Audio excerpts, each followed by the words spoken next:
దొరగారు దొరగారు ఐగురు ఏంటండి మీ పేరు చెప్పండి వరదల్లి ప్రేమే పొంగి ఉరకలు వేసే వేళ ముదు ముద్దుగా అంటాలేండి మీ సరదా తీరేలా డార్లింగ్ గారు డార్లింగ్ గారు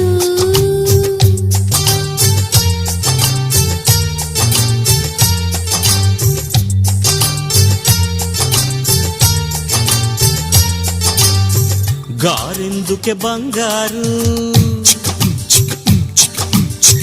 వింటుంటే కంగారు గారంగా శృంగారంగా డార్లింగ్ అంటే చాలు డార్లింగుకి లింగు లిటుకు లింకులు పెడితే బో